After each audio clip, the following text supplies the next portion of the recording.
Story time about me getting caught side the road with my sneaky link. I ain't had no business with that man. But still, I ain't have no motherfucking business with that boy. So boom, he picks me up because it's like spring break 2018 and everybody used to go down to Daytona. If you live in Florida, you know spring break was in Daytona. Mind y'all, I said this is my sneaky link because like I didn't officially have a boyfriend, but I was like locked in with somebody. You get what I'm saying? But this was my person that, you know, everybody has somebody that they text when they like bored, but it started getting a little deeper than that. You feel me? So boom, he was like, I'm finna pick you up, but I was like, Bookie, you can't come here, baby. You not finna come here, cause I used to stay with my grandma. Like, you not coming to my granny house, not Lois.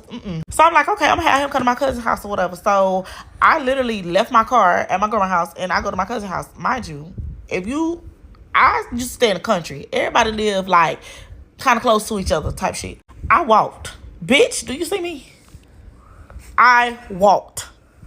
You know I was fucking with that nigga hard. So I walked to like get to my cousin's house. Why are you breathing so hard? So when he eventually picked me up, we on the back road. If you know, coming from like where I was, it's a back road. It's called 40. And 40 take you all the way to Ormond Beach or whatever. And then you get to Daytona. Like, okay, whatever. So boom, we on this long back road or whatever, and it's like middle of the day. Something told me to drive my motherfucking car, but I just wanted to be fast, get in the car and be passenger princess with this man. Well, this boy, sorry. Y'all, while we sliding and riding and we vibing in the car, like I'm talking about like we vibing, you would think this my man. Next thing you know, boom. I said, what the fuck was that? He pulling over, we side the road. Y'all, the motherfucking tire blew out. So now we side the road. Mind you, I told you, everybody used to take that motherfucking road that stayed where we stayed at. So I'm over in the passenger seat, steady sitting there like, I'm ducking down, bitch. A bitch not finna see me. That's not what we finna do. So y'all, I'm ducking down or whatever. And he just so happened to like know my cousin. Like, it was a small town. Everybody know each other. So Cub pulls up because he sees his car. Like, he has a car that, I'm not even going to say what type of car because I know these people be watching my TikTok. So he has a car that everybody know type shit. So my cousin pull up and he come to try to help him or whatever. Hold on. Let me go back. He asked me to come get out the car to help him do something. I'm like, help you do what? I'm not trying to get the fuck out the car, but he really needed my help. So I'm like, damn, bitch, I know how to change a motherfucking tire. Like, why you can't do that shit by yourself? But I ain't want to be a bitch. So I'm like, okay, I'm gonna get out the car, whatever. Whole time I'm steady over there like, cause cars just flying by. Everybody could see us. Okay, so boom, Cub finally pull up and he was like, what you doing here? I was like, huh? I was like, oh, I'm finna get in the car with you type shit. Like, you know, like, I'm trying to like give him the hint that like, baby, like, this ain't it. I'm trying to give this motherfucker the hint that if push come to shove, I'm with you. Cuz slow as fuck, so I'm irritated. So now, Cuz truck is behind his car. Now, people riding by, they blowing the horn because everybody knows these cars. You feel me? So now, next thing you know, my actual man pulls up. And he pull up behind my motherfucking cousin's truck. Talking about, what up, cuz? Huh? What the fuck is you doing here? I instantly walk closer to my cousin's truck. And I'm like, I done told this man if push come to shove, I'm with you. Like, type shit. Because I already felt like people was going to see us. Y'all, so I guess he finished changing the tire and all type of shit, whatever. So it's time to go, cuz. Talking about, who you riding with? What you finna do, cuz?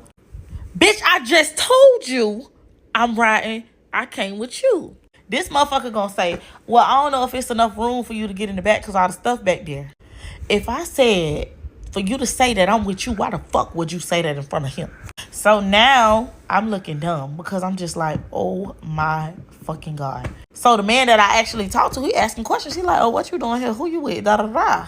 I'm sitting here like, oh, I'm with cuz. Like, hoping this dummy don't say nothing because you already know what the fuck I got going on. Why would you even engage? So basically, they put two and two together, whatever. And cuz sitting there like, oh yeah, she with me. Now you want to say something? Now you on my side. So now they both looking at each other like on some. I'm just like, bro, cuz take me the fuck home. So my sneaky link, he like, what you got going on? You basically gonna have to choose. Who? Sure. Baby, I'm not choosing a fuck thing but to get in this motherfucking truck and go home.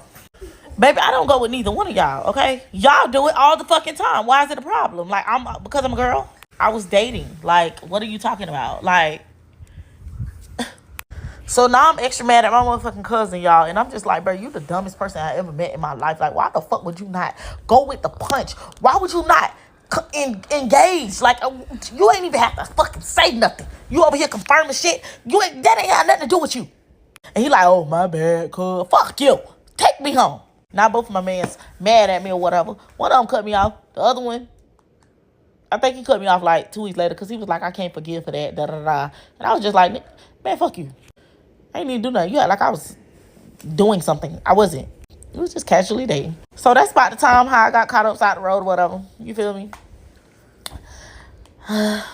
Okay, so one thing about me is when I was 19, I'm not gonna rap, whatever. One thing about me is I was 19, I had a boyfriend, and one night he was being really weird. He came up to me, I was sitting on the couch watching Scandal, and he was like, yeah, I'm starting like in the middle of a sentence, yeah, I'm finna go out to this party and hang out with my bros. And I'm like, okay, whatever, I don't really care because I like being by myself anyway. So he just kept checking in with me, which he never did, and he's like, oh yeah, I just wanna make sure you straight, you good, like, you have everything you need. And I'm like, this nigga is being weird, whatever. So by the time he leaves out of the door, my spidey sense is tingling, and I'm like, it's another bitch. He got another bitch. It feels like another bitch. So I called up my friends and I'm like, I want to go to this party and see if this nigga is even there, because that's a great cover, right? So they're like, say less. We wanted to go anyway. So we get to the party. I don't know how we got there. There was no Uber at the time. Whatever. Man, I'm old. Anyway, so we got to the party. That bitch is jumping. Shawty's on the left, shawty's on the right. I'm getting distracted. I'm like, I need to know where my nigga at. But these niggas is everywhere and they're so fine. Anyway, I digress. So we get in the party and I don't see my baby daddy nowhere.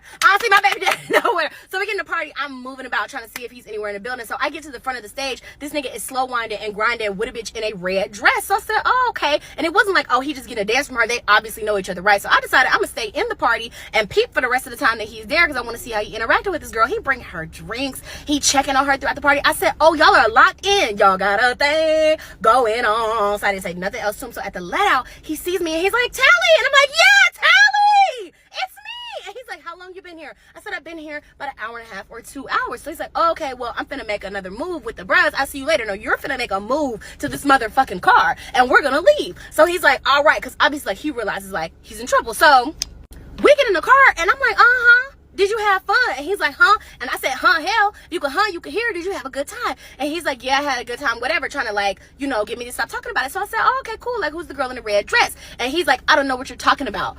I'm not an officer. You're answering this question in a really weird way. Obviously, catch up, ho. Obviously, I saw it. So I repeated it. I said, who is the girl in the red dress? She had on the gold Jessica Simpson platforms that didn't go with the red dress. And y'all were slow grinding to One Night Stand by Chris Brown and Carrie Hilson. Who is the hoe?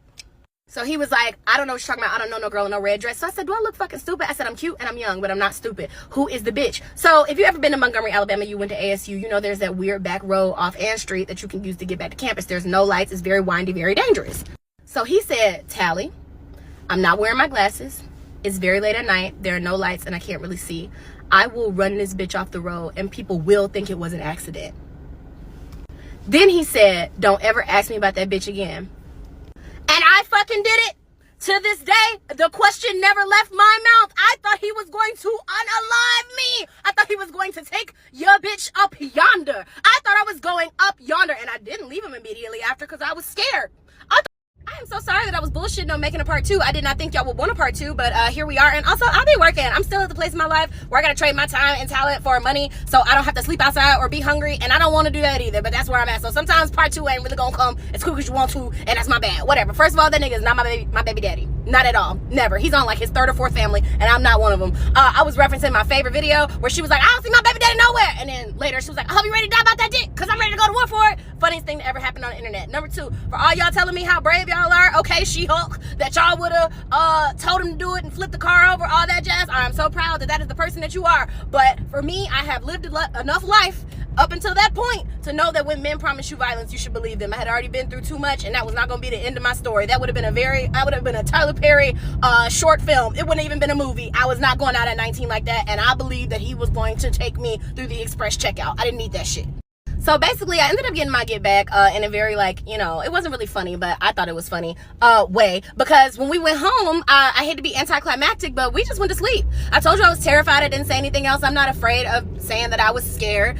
We laid down. He went soundly to sleep, which was even more harrowing. And I laid awake for the rest of the night. I'm like, okay, maybe we'll talk about it tomorrow. And also, I'm factoring in, I can't see a motherfucking thing. Also, I'm factoring in the fact that he was drunk. So I'm like, okay, but we wake up, a week passes, we don't spend the night together, we don't talk about it no more, and he is running through these hoes. So I don't know if that's his way of letting me know we were never exclusive and that we ain't gonna be exclusive, or if that was his way of trying to break up with me. Either way, I had thought all through the night about how to make my exit, and turns out he was making it for me.